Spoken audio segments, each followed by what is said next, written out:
Access Travel Podcast, where we take you on a journey through the world of news, culture, gastronomy, lifestyle, and tourism in the central coffee growing region of Colombia.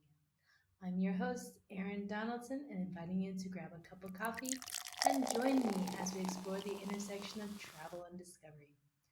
I hope everyone out there today is enjoying this wonderful summer weather we're getting. I know I am. It's been lovely. What have you done? Have you taken advantage of this time to get out, do some hiking, maybe visit a waterfall? We have many in this area and several that are well worth your time to explore. I know with the heat also comes a bit of intensity, so make sure you wear a hat, make sure you wear that sunblock if you have really sensitive skin, and most importantly of all, make sure you enjoy yourself. The Colombian Coffee Axis is a beautiful place to spend time in. It's a wonderful place to live, and we're going to talk about that today. In news, we're going to mention some of our recent travels, the Copa America, and a little bit of our upcoming content plans. In culture and lifestyle, today we don't really have time for a Spanish lesson, but we are going to talk about how to look for a house or apartment for rent. A lot of people are moving here, and there's a lot of misinformation out there about what you should be doing when you do go out and look for a place. Finally, in travel, we're going to talk about Pereira. Last week or the week before last, I'm sorry, we talked about Manizales. This week we'll be talking about Pereira. So stay with us on our fourth episode, our fourth podcast. If you've been with us from the beginning, a warm thanks from the heart. And if this is your first one, I hope you enjoy it.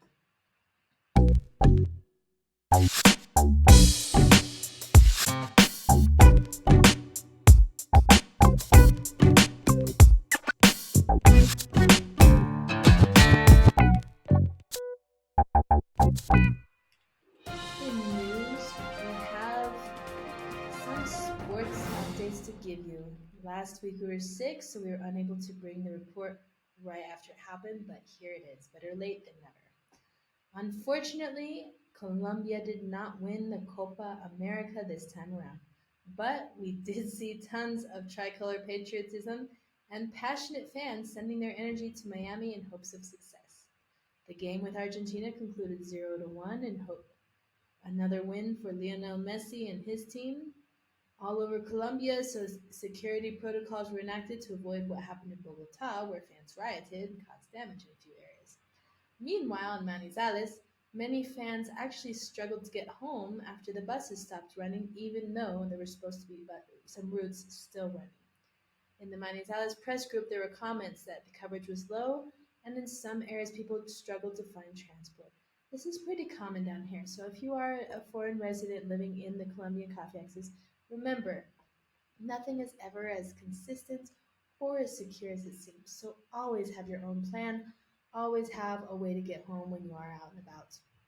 And if possible, try to get home kind of early too. It's always a good idea. But that's another topic. And I don't know if you saw the news, but some of the fans in Miami managed to break down a wall, crawl up into the air ducts, and cause quite a bit of a nuisance. They made a nuisance of themselves. What do you think about that? Maybe it's cultural, maybe it's just that one freak occasion, but one thing we can say for sure is that Colombian fans are passionate people and a little bit crazy. It's just part of the landscape, right? Next up, Coffee Access Travel has been doing some traveling. Me, we were in Viterbo Caldas interviewing friends um, who are connected to the art and culture of the town. If you haven't had a chance to see it, go to my Facebook profile. You can go to it at facebook.com/coffeeaccesstraveler, or you can just look me up, Erin Donaldson, and check out some of the reels that we've been doing. We have Gabriela Lopez, a painter, a wonderful person, We have Simon Franco Lopez, a muralist who is young, ambitious, and starting to make his mark upon the world, and especially in the Debo, where many of his murals can be seen. We also did a little interview of Nelson Lopez, who happens to be Gabriella's brother, a wonderful person who has a cultural house that many people like to visit in Viterbo. So definitely check out those interviews that I've gotten up. Coming up soon, we're starting to do some of the art and culture interviews here in Manizales, so you can learn about the people who are a part of Manizales art and culture.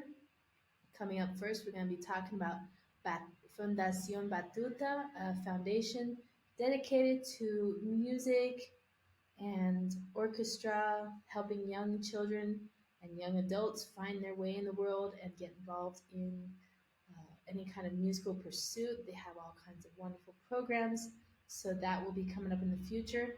We have several travels planned, mostly focused right now on some tourists. We had an American family come in last week, and on Saturday we gave them a tour of Manizales. I think they liked it. I know we enjoyed their presence, and we look forward to working with them again this weekend when we give them a tour of Pereira. So, because of that, one of our topics today will focus on Pereira and helping our audiences to learn the benefits, the life, the demographics, things you should know about Pereira up till now. And that concludes our news for this week. Tune in next week, as every week we try to do a different news segment that focuses on something different. This week we kind of just focus on some of our travels and on the topic of Copa America. Um, we've done the military report in previous broadcasts, and we will do local news, events that are happening in other broadcasts. A final news piece, we have a car that went off the road here in La Linda and fell on top of a house. Hopefully, everyone is okay and nobody is hurt. It looks like the house got partially crushed by it. It was a truck. Please be careful if you are out there driving around on the roads. Some of these turns can be a little bit tight and the roads can be a little bit slick, so don't take any chances. And that concludes our news segment for today.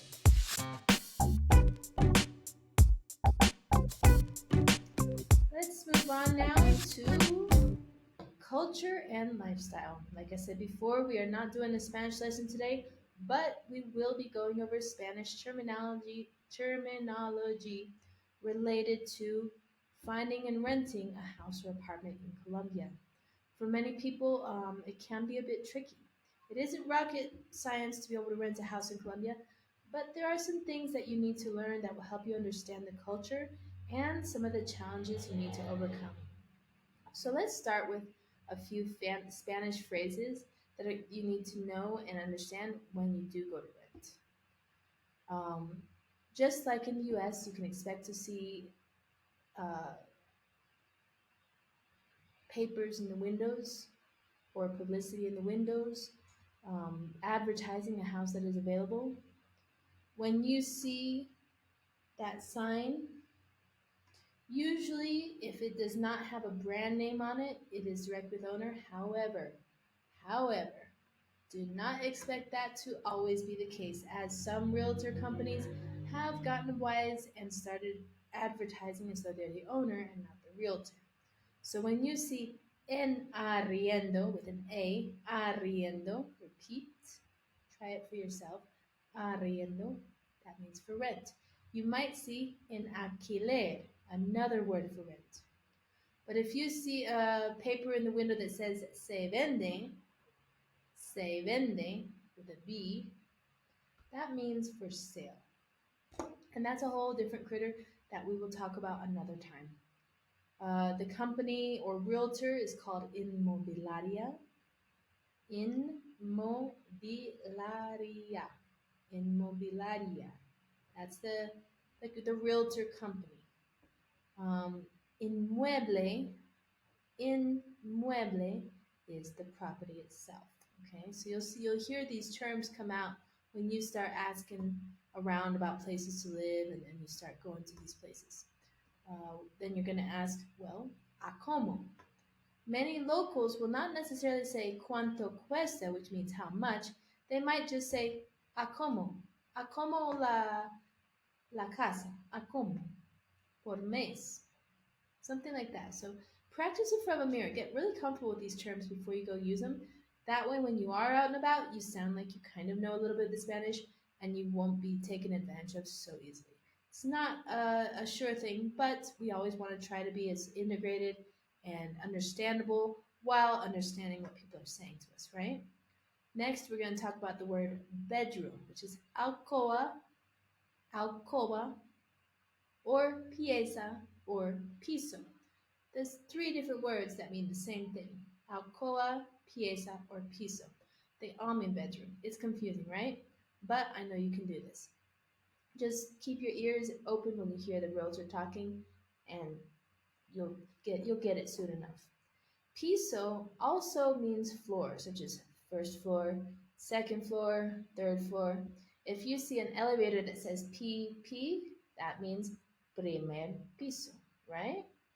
So piso is always going to mean floor. You're going to see it quite a bit in Colombia. Cocina is kitchen. Baño is bathroom. There's usually some one or two full bathrooms, and then maybe a baño social. A baño social is what we call a half bath in the U.S.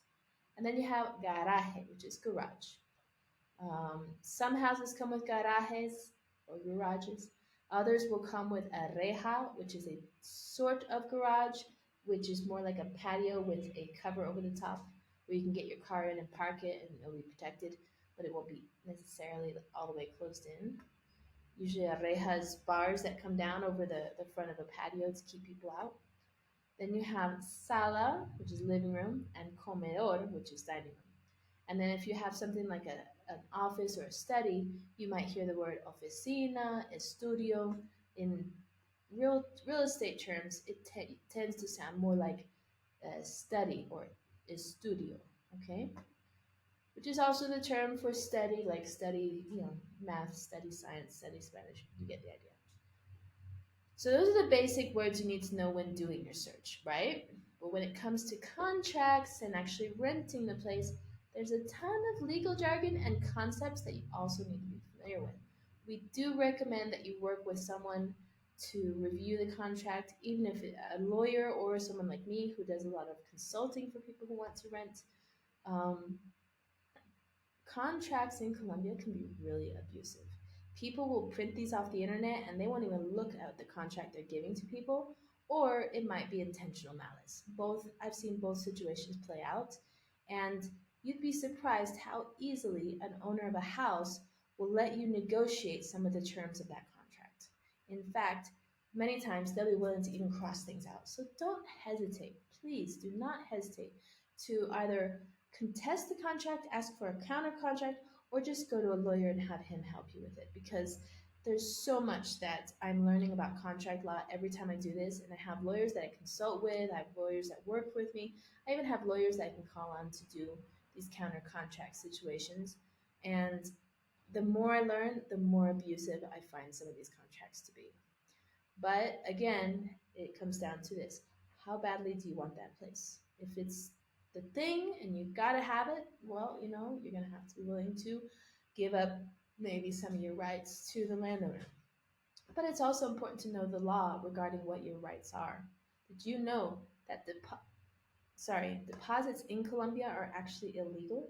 That being said, if that's the only way to get someone to take you as a renter, just know you might not get the money back.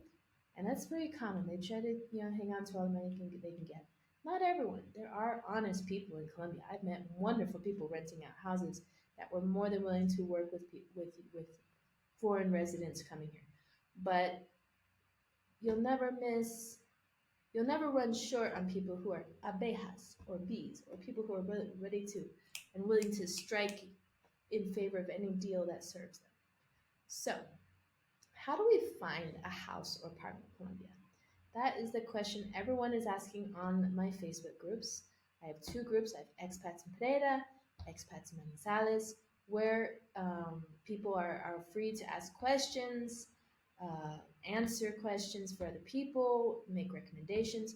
But that's one question that really seems to come up. Um, when I do real estate consulting, I might go across websites, but to be honest, I've actually found Facebook Marketplace to be pretty effective. And the next most effective thing, or the most effective thing, I must be honest, is actually just going door to door. You can go on Facebook Marketplace, set up appointments, get an idea of what the price range is for the area you want to look at, but there is no replacement whatsoever for going door to door. Also, when you start going on these websites like Metro Cuadrado, Finca Raiz, Mitula Casas, Mercado Libre, you'll find properties, no doubt, but you have to wonder how hard has the property been to rent out or sell that they're actually putting it up on one of these platforms? Because Facebook Marketplace is the easiest. It's the low hanging fruit. It's where most people go to just put up the pictures, get the property listed. But some of these other websites take a little bit more work to put together. And I'm finding that some of the properties that you see on here are properties that haven't been moving as fast as people had hoped they would be moving. So don't be afraid to investigate a little bit further and be really observant of the property you go and see, because there might be a reason why it's still listed on these sites. The other alternative that happens is that these properties get rented out or get sold, and then they forget to take them down. So do not expect anything in Colombia to be extremely up to date. In fact, expect the details to be off, expect things to be out of date, expect it to be a little bit less organized than what we're probably used to. But, anyways, the best way to find a house really is going door to door. You can go to the porterias or the little security guard booths and say, hey, hay un apartamento para alquiler, algo para renta. Start asking them. But remember, if you don't speak Spanish, you might want to bring someone with you, because that malicia indígena or indigenous maliciousness can cause people to look at you, look at how you're dressed. Okay, this is a foreigner, flip flops, shorts, and a ball cap. Let's jack the price up. That isn't always the case, but it happens. So try to get a Colombian to help you, or someone who speaks the language and is familiar with the culture. It's not going to hurt you. Watch for places without curtains. So another way to find out if a place is unoccupied but maybe hasn't been listed yet is if you see it being cleaned, painted, remodeled, or there's no curtains. That's not always the case. I'm in a house right now that came with some really nice curtains that have been great, because when it's cold, you can close the curtains and it'll keep the heat in. Of course, that's manizales. In Pereira, you're not going to necessarily need that. Pereira, you're going to want to have more of the um, blinds, things you can pull down and up that are really light and easy to move aside. Now, remember, you can find properties that are direct with owner, and they are usually the easiest to negotiate. Well, if you come to a property and they're insisting on a fiador, move on. I promise you there's a lot of other options that you will be able to find, but the fiador mechanism, the only way we're going to flush it down the tubes is for Colombians and foreign residents alike to stop playing into that silly system. Fiador is essentially a cosigner who puts their own assets at risk in order for you to get into a place. And even if you are the greatest renter ever, you never know what can happen. That can cause you to be unable to pay, and then next thing you know, these lawyers come after the property of the person who co-signed. For me, it's a dirty. For me, it's just a dirty way to do business. I heard this story of this very famous woman in Manizales who died absolutely destitute because she let this woman have her as a Theodore. She co signed for an apartment. And you think the lawyers are going to come and talk to her right away? No way. They waited years, years, and then came to her and basically took everything she had to pay for the rent that her friend didn't pay that she co signed for. So if you're thinking of being a Fyodor for someone, forget it. And if you're thinking of asking someone for a Fyodor, move on, grow up, get the money together, and pay for several months ahead of time if you have to. But don't do the Fyodor thing. I think it's ugly and I think it's wrong. So let's talk a little bit more about contracts and negotiation. In Colombia, you should never hesitate to negotiate the price, especially if you're renting something expensive, because especially if you suspect that they're charging a little bit too much for it, or that if you can ask neighbors and find out how long it's been empty for, you're going to know what your negotiation space is. Obviously, if it's a really nice situation and they're not too tough on the requisites, there might be several people competing for the same property. In which case, you kind of have to take what they offer. But if you suspect that the property's been empty for a while, or if you think you can get away with it, ask for just a couple 100,000 less. See what they say. Also, negotiation is an expectation in Colombia. Most people expect to negotiate, so don't be afraid of that. How to get a house that maybe you're having a hard time getting? Offer to pay 3 to 6 months of rent upfront. Most people will be happy with a couple months or even 3 months. But if you really find a place that you like and there's no other way to get it and they're really pushing for the Fyodor, see if they'll take 6 months or even a year rent upfront. If you can't afford it, well, you're going to have to take what you can get. Now, know when to walk away. This is the one that some people have a really hard time with. People want their cake and eat it too. I'll tell you a story. When I was looking to move back to Manizales with my mom and my sons, I found this house and I thought, oh, this has got to be the right house. I looked at the pictures over and over and over again for like 2 weeks. I looked at the pictures. Finally, I got to see the house. The owner had this really negative, nasty energy, and the house turned out to be so much smaller than the actual pictures. I couldn't believe it. It's like they did a photography trick to make it look bigger and nicer than it actually was.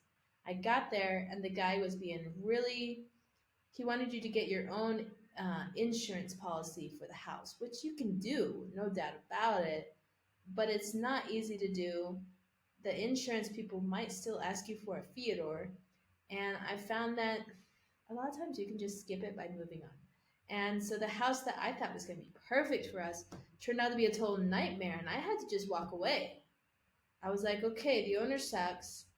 He wants this insurance policy that obviously no one has taken the time to even go get, and the rooms are smaller than what I expected. So I'll take it as 3 strikes, you're out, I'm moving on.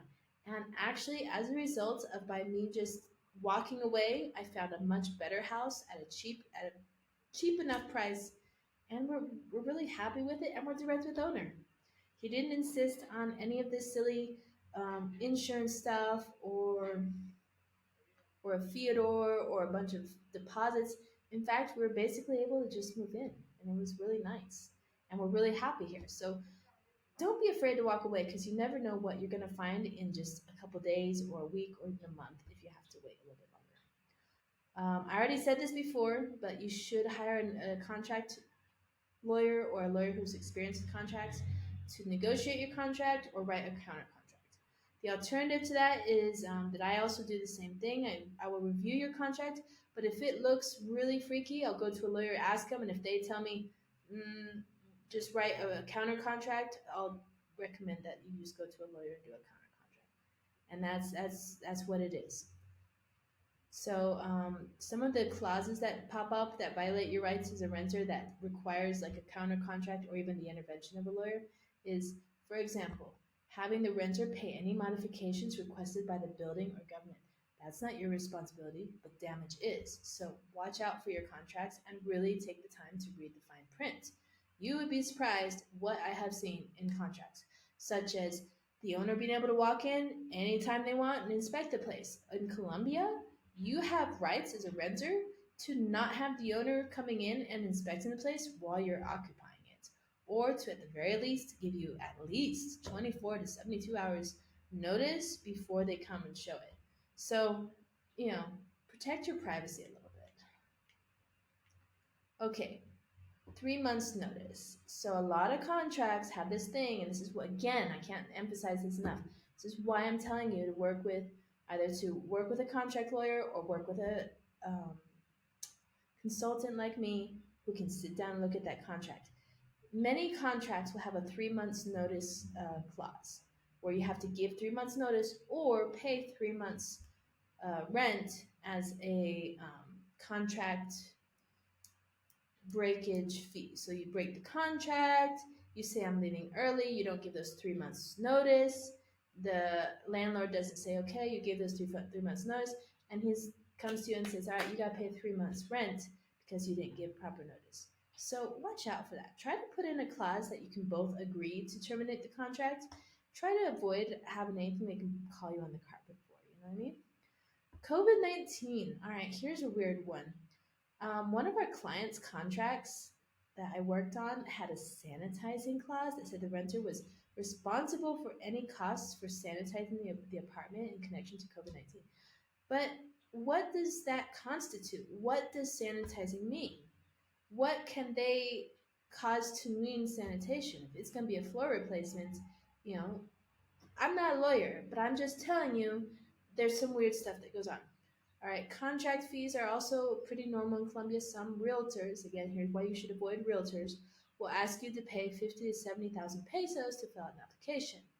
Not good or bad, it's just something that some individuals or realtors will ask you to do. I think it's kind of dumb, and I think if you find the right place, you won't have to pay that fee.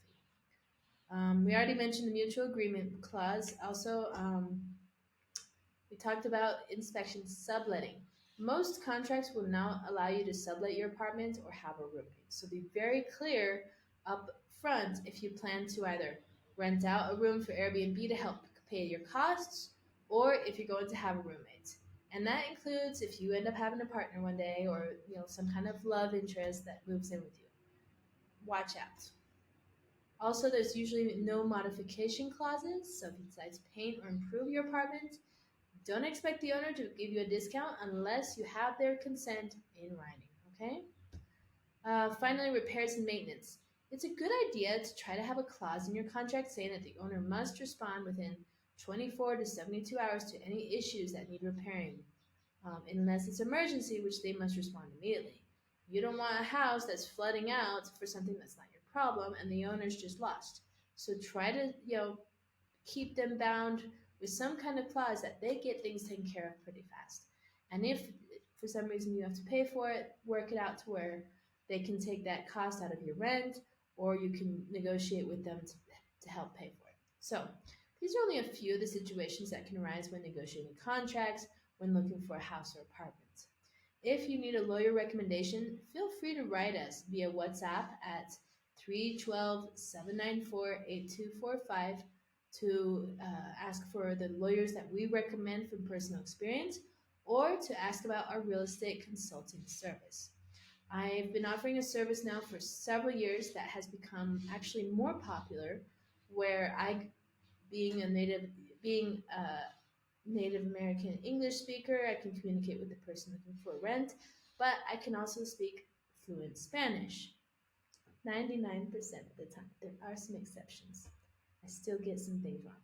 But I can communicate very well with locals. I understand what's going on, and I can help you find that place, especially if you're under a time crunch and you really have to get moved into a place where you want to get just moved from Medellin to Pereira, or from Manizales to Pereira, Pereira to Manizales, or from the US to here. I can help make that move a lot smoother by not only helping you to find a place, but negotiating the contract and helping you get moved in. I have usually been successful within 1, maximum 2 days. I've never really gone a third day looking for a place because usually we go so intensely through that neighborhood that you pick or the neighborhoods that you pick that between knocking on doors and checking Facebook Marketplace ahead of time, we can usually see 4 to 6 places in one day, which is a lot. The average person looking for a house, you might find 1 or 2 places, you might look a little bit, and then the other place, we're actually paying a driver who drives us to the neighborhood. We jump out, we knock on doors, we talk to the door guys, the guys that let you in, ask them what's going on, is there a place coming open, things like that. And as of now, fingers crossed, as of now, I've never failed a client yet. So I've had really good luck with this consulting service. Get in touch. You can email us at coffeeaccesstravel@gmail.com, or you can get hold of me via WhatsApp to contract my services. Or if you just want a driver to take you around, someone who's familiar with the city, I have a lot of contacts with local people who have their own cars and are really nice drivers. So don't hesitate to reach out if you want help with getting into a place that you want to rent. Ultimately, it will save you time and money. by doing it that way, especially if you don't speak Spanish. So that concludes our culture and lifestyle segment for today. Up next, we have travel.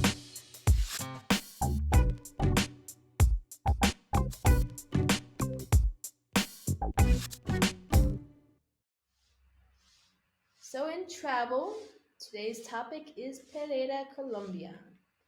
Pereira, often referred to as the capital del eje or the capital of the axis, is a vibrant city located in the heart of Colombia. As of 2023, the population is approximately 500,000 inhabitants in the urban area of the city, making it one of the largest urban centers in the region. The next largest city is Manizales, and the third largest city is Armenia. The fourth largest city is Cartago Valle, just so you know. Pereira serves as a crucial hub connecting the cities of Manizales and Armenia. That's why they call it Vieje, because it's kind of on an axis. There's a lot of transport, economic and cultural exchange. It's the center of everything, so to speak. It's a very diverse economy with several prolific business sectors driving its growth.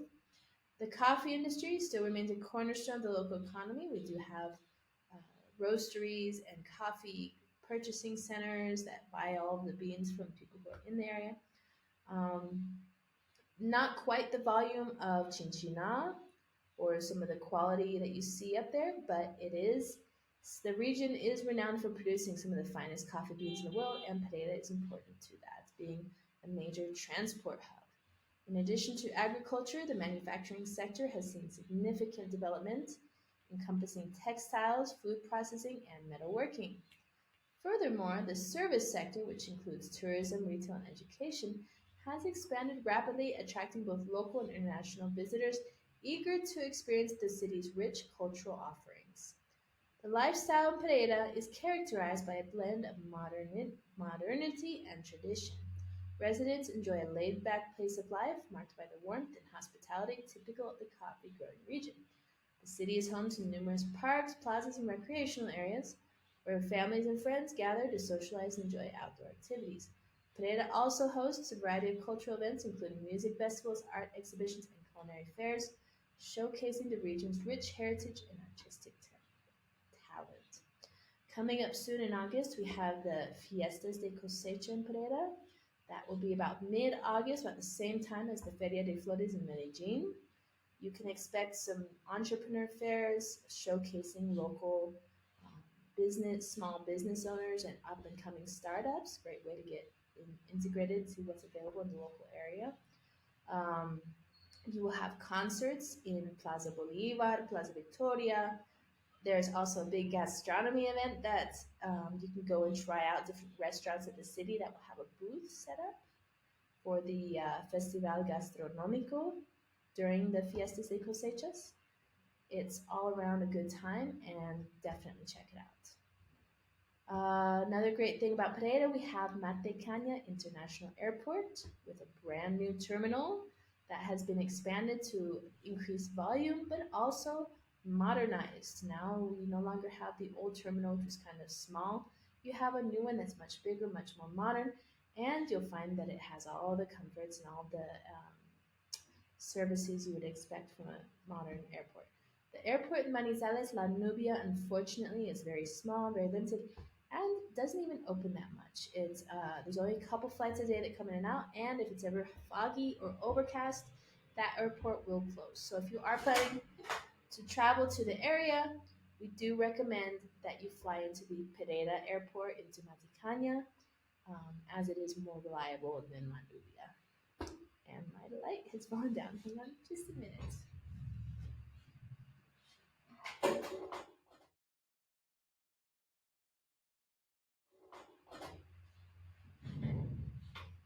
And that concludes our podcast segment for this week. We actually went a little bit long today, but I hope you find the information about renting a house or apartment very helpful. And feel free to email me. You can reach me at coffeeaccesstravel@gmail.com. Also, please help us support this show, help us to improve our technology. We still need a few extra accessories to be able to make this podcast into what we hope it to be, what you deserve to have as a podcast, which is us interviewing people. We haven't quite gotten to doing interviews yet. I do want to have people come and sit and speak with you, but we know that the really cool podcasts are like two people talking, right? So I mean, there's plans, there's plans. And again, please help support us by subscribing to us at patreon.com/coffeeaccesstravel. You can read more of our articles on coffeeaccesstravel.com and contact us for tours and consulting at coffeeaccesstravel@gmail.com. Thank you so much for tuning in. Thank you so much for following in this week's broadcast. So much to come.